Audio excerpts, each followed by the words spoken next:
भगवान शिव का कैलाश पर्वत पर गमन तथा सृष्टि खंड का उपसंहार।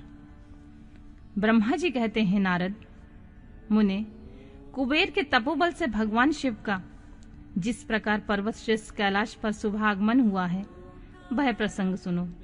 कुबेर को वर देने वाले विश्वेश्वर शिव जब उन्हें निधिपति होने का वर देकर अपने उत्तम स्थान को चले गए, तब उन्होंने मन ही मन इस प्रकार विचार किया, ब्रह्मा जी के ललाट से जिनका प्रादुर्भाव हुआ है तथा जो प्रलय का कार्य संभालते हैं, वे रुद्र मेरे पूर्ण स्वरूप हैं। अतः उन्हीं के रूप में मैं गुहाओं के निवास स्थान कैलाश पर्वत को जाऊंगा। उन्हीं के रूप में कुबेर का मित्र बनकर उसी पर्वत पर विलास पूर्वक रहूंगा और बड़ा भारी तप करूंगा।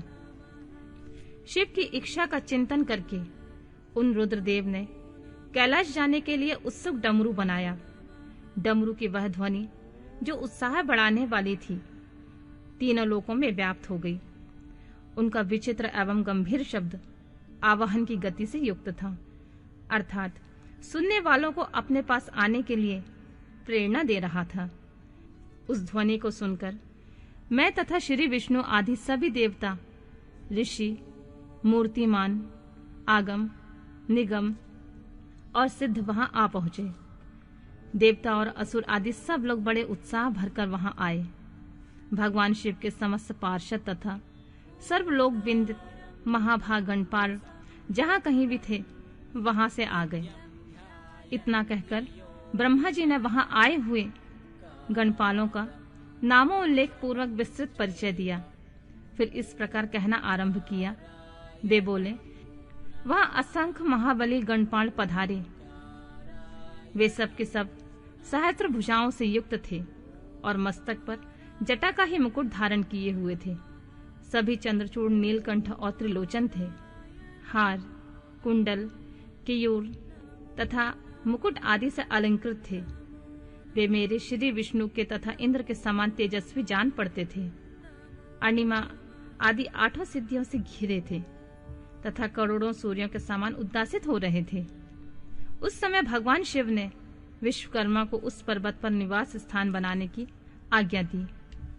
अनेक भक्तों के साथ अपने और दूसरों के रहने के लिए यथायोग्य आवास तैयार करने का आदेश दिया। मुने, जब विश्वकर्मा ने भगवान शिव की आज्ञा के अनुसार उस पर्वत पर जाकर शीघ्र ही नाना प्रकार के ग्रहों की रचना की, फिर श्री हरि की प्रार्थना से कुबेर पर अनुग्रह करके भगवान शिव सानंद कैलाश पर्वत पर गए। उत्तम मुहूर्त में अपने स्थान में प्रवेश करके भक्त वत्सल परमेश्वर शिव ने सबको प्रेम दान दे सनाथ किया।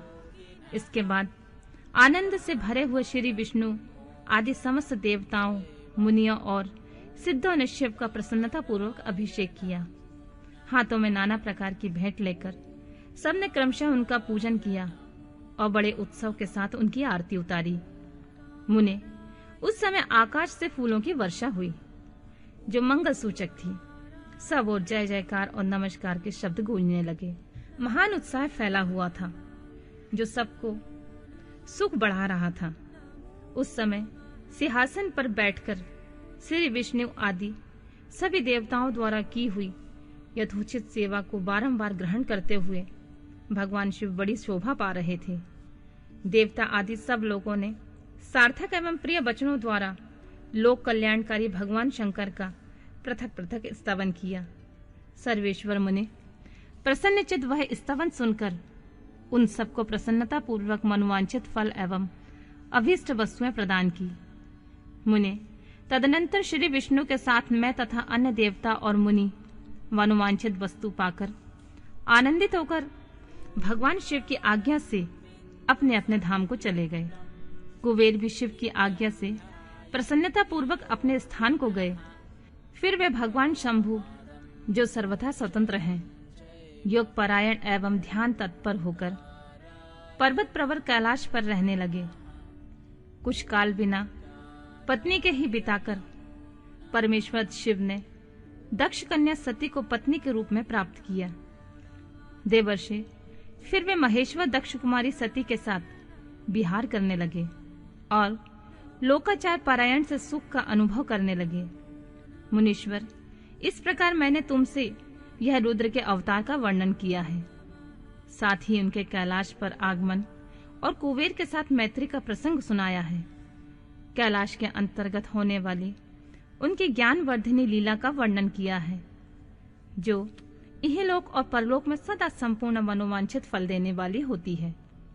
जो एकाग्रचित हो इस कथा को सुनता या पढ़ता है, वह इस लोक में भोग पाकर परलोक में मोक्ष लाभ करता है।